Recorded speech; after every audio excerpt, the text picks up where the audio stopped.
Kia ora. 12th of July 2022. Welcome to my morning ramble. Cloudy day out. Supposed to get pretty hot today, which is good because we had quite a lot of rain come down. I know some people haven't, but things are looking a little overgrown. Just need them to dry out a little more, and I guess mowing is going to be on the foreseeable radar. It's always a fun job, but it is what it is. It's why they invented ride-on lawnmowers, right? So it's a necessary evil. A lot of vegetation is springing up everywhere, and yeah, that's just kind of part and parcel of it. Anywho,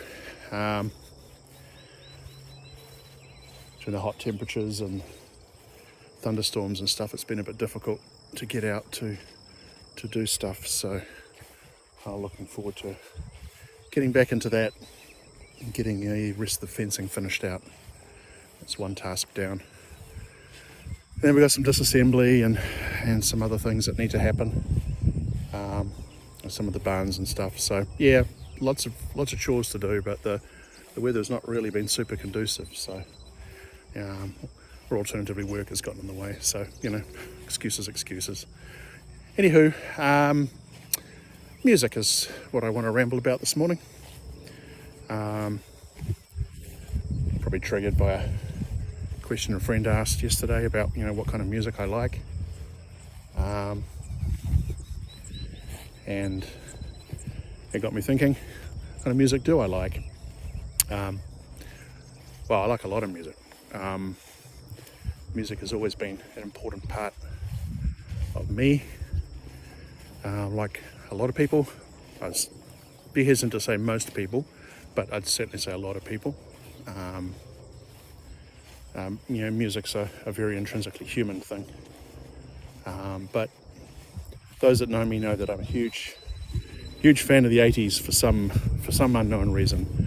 And by 80s, I don't really mean the entire 80s, 1980 to 1989. Probably more from about 78 through to maybe 86, especially when rock kind of gave way to punk, and then we had synths on the scenes and that whole new wave revival and all that sort of stuff came about. And being from New Zealand, we had the mixed curse and blessing of our own homegrown music, which was quite a strong scene in New Zealand, actually, given the size of the country. But a lot of artists there were never going to make a lot of money, so many of them moved to Australia, which was the logical place to go. And Australia, of course, had its own burgeoning music scene, and a couple of notable international acts. A lot of people know Men at Work. Men Without Hats is Canadian.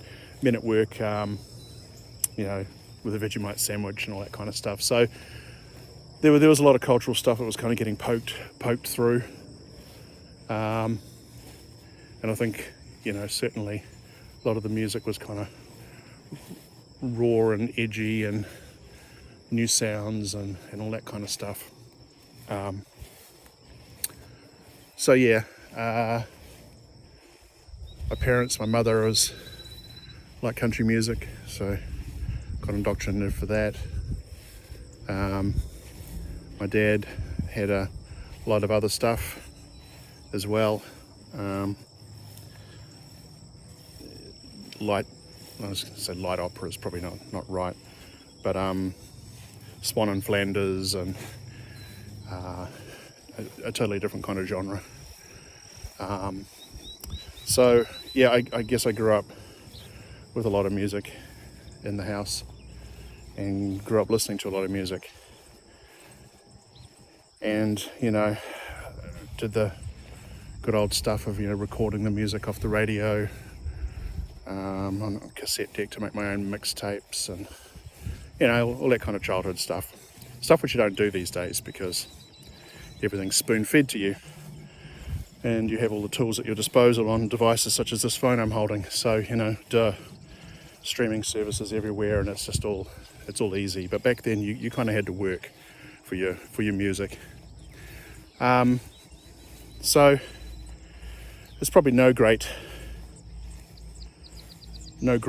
surprise that, music, I think for a lot of us, carries a lot of associations, childhood associations.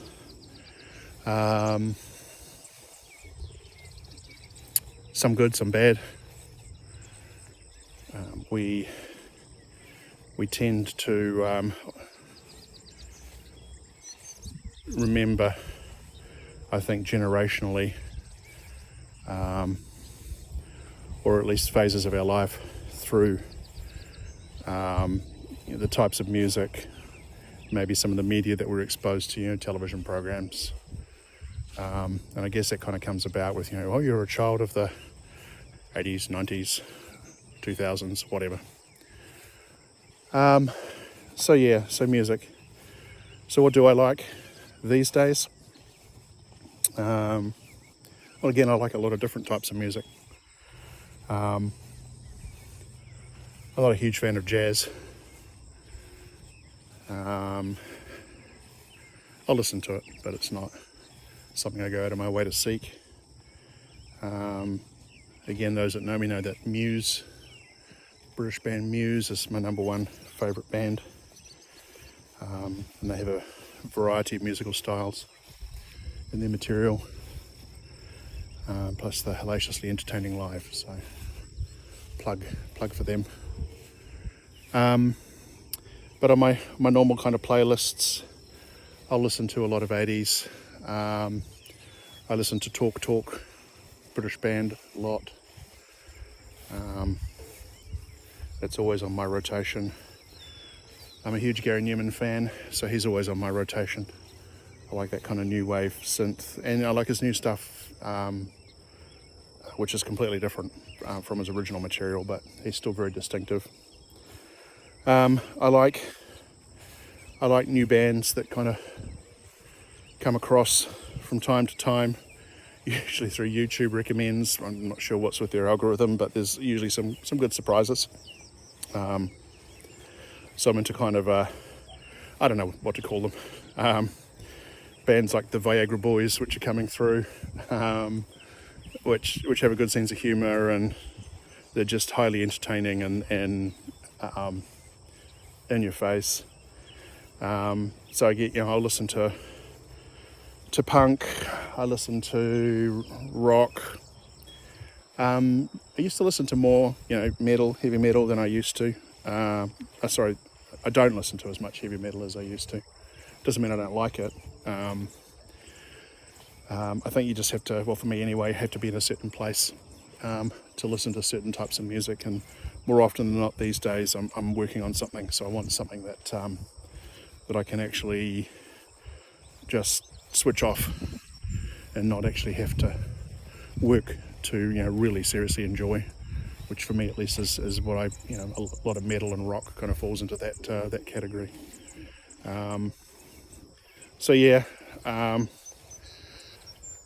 The stuff I don't listen to is probably more a more selective part.